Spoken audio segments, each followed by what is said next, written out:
Welcome to Sharing Our Stories, the podcast where the vibrant tapestry of our community unfolds through the voices of its residents.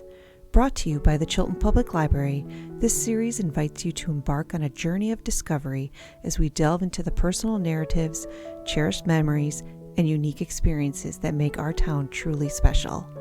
Join us as we celebrate the diverse stories that weave together the fabric of Chilton, Wisconsin, one captivating tale at a time. Sit back, listen, and let the power of storytelling connect us all. This is Sharing Our Stories.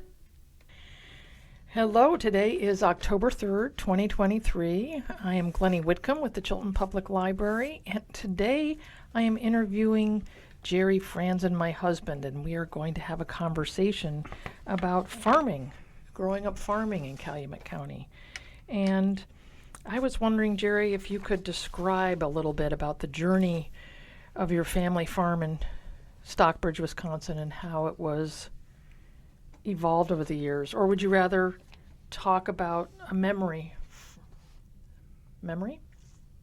Yes, can you share a memory from your rural community that captures the essence of farm life in Wisconsin? Well, I guess one would be you always had the sense of being safe. You never had to worry about dangers. You could walk out into the fields, into the community, into the forest, and never feel that sense that something bad would happen. And I think that's probably changing a little bit by now. I don't think that same sense of safety is there anymore. How has that, growing up like that, shaped your perspective on community connection and the pace of life? Well, there was a sense of belonging when you're growing up in a small community. And there was never a need to feel that you had to compete, because there's always seemed to be enough for everyone around. So you could always just kind of make it by without competing with other people to get the same material stuff. Would you say that if there was something you couldn't do or didn't have, you could network with others to? Oh, sure. The neighbors would still come over and help and share the equipment. But now, because the farms are so large and everybody needs the equipment all at the same time, that doesn't really happen anymore. In a world that's becoming increasingly urbanized, what do you think are the most important aspects of rural life in the area that should be preserved for future generations? Sort of addressing what you just said about how it's changing. Probably one of the main ones would be to keep the natural areas which are still existing intact and not let them be further damaged or developed. Because once they're gone, they're not going to be coming back. So would you say, what development of the land around here, what would be the most common form of development that you see? The suburbs are moving out all over the places.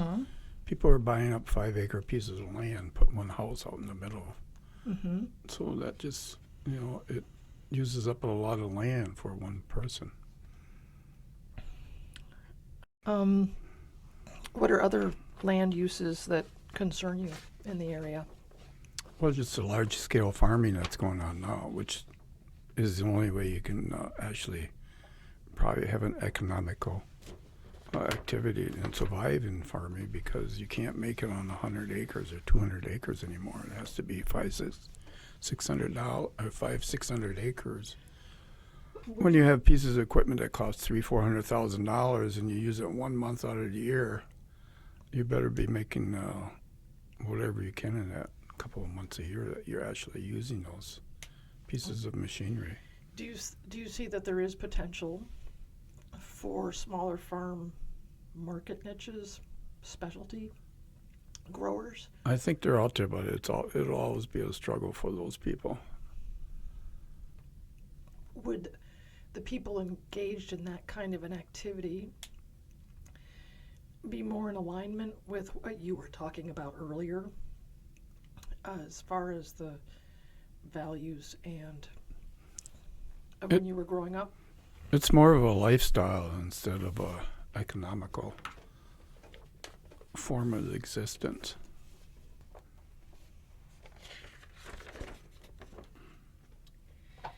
Jerry, can you describe the journey of your family farm and how it's evolved over the years? Well, probably the ones I can remember would be from the 40s or 40s and mid-50s, when the family had a 60-acre farm, and the 60 acres supported a family of 6, and we never felt slighted in this, not even in simple ways, not having things. We just never thought about it. It was always food and shelter and cars to go places. So we just never thought about that it was a small family farm. It was just something that everyone did. Would you say driving up and down the highway where your farm is, that how many there were many more farms like yours? It was, everybody had that small 25 to 30 cow farm, 60 acres, supported a family. Every neighbor was a farmer. And now you may have 4 or 5 big dairies in Calumet County versus 400 or 500 small dairies. So what year would you say when did your father feel that 120 acres was what he needed to get by? Or was that just a convenience, not a need? No, it was a neighbor asked him if he wanted to buy the next door farm. He said, that's how the farms became larger, is if you could buy the neighbor's farm. Mm-hmm. It makes sense. Mm-hmm. What are some of the most rewarding aspects of being a farmer in a rural community, and what are the biggest challenges you've faced? Probably being surrounded by the natural world all the time and working in it, and working with the family on the farm and making things happen and discovering things. It was a lifestyle versus a money-making enterprise. It was a different way. Well, right. We survived. Mm-hmm. What was the biggest challenge? What are some of the biggest challenges that involved? Probably. Like, were there ever any health issues or any? We were always lucky. We never had health issues as a family. Mm-hmm. But there was always something. There was always work. You never finished with your work. Mm-hmm. 7 days a week, 24 hours a day. So a blessing and a curse. Yes, there was always something to be done. Mm-hmm. It's not like you could just take off 2 weeks and go on vacation, because that wasn't a possibility. What about danger? And of course, there's always danger in the farm. Before you said you felt safe and there wasn't danger, and now there's danger, because I saw it when I came there. Like machinery that breaks, injuries animals with machinery, animals getting hurt, falling off ladders, just things that happen. There's a lot of seasonal equipment that you have to remember to use almost every year. Because you only use it once. Like combines. Yeah, 1 month out of the year, so you forget how the machine operates and the dangers of it. How has technology and innovation changed the way farming is done in your area, and has that what impact has it had on your farm, our farm? I'm sure the biggest change would be not all, but the mega farms that come in and take over the smaller farms, and just because of the size of the machinery, they have to have 400 or 500 acres almost just to turn the machinery around. The chemicals, we never used chemicals in the first. I don't remember using chemicals until maybe the 60s. Mm-hmm. And now everything is sprayed, every crop. The size of the equipment is completely changed. What's the first tractor you remember learning to drive? What? A 20 horsepower tractor, which farmed the whole farm. Now, unless you have 400 or 500 horsepower tractors, you can't. How did it feel? How many horsepower when we rented the farm for those 2 years to Randy? What kind of tractor was that? It was huge. Oh, They were probably 400 horsepower tractors, 35-foot machinery diggers on the back. How did it feel to drive it?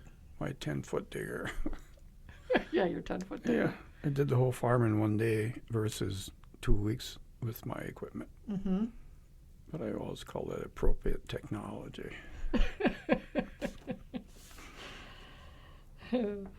Could you share a memorable story or experience from your life as a farmer that has had a lasting impact on you?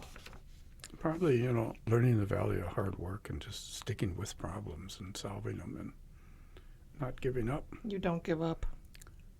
And you learn how to do things on your own. You can't call the repairman at 5 in the afternoon and expect him to come because he's going home and not coming back to the next day. And if the parts aren't there, you just have to go find them somewhere.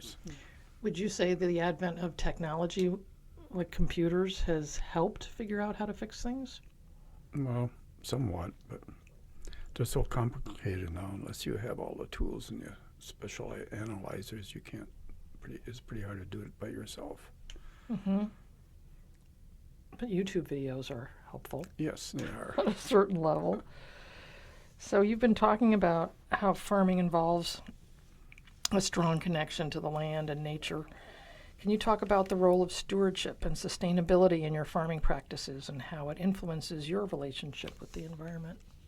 Well, I always thought you should leave the landscape in better shape than you found it. So if you improve the landscape you're on, I think you did the best you could, and not leave it in for someone else to clean up or to repair.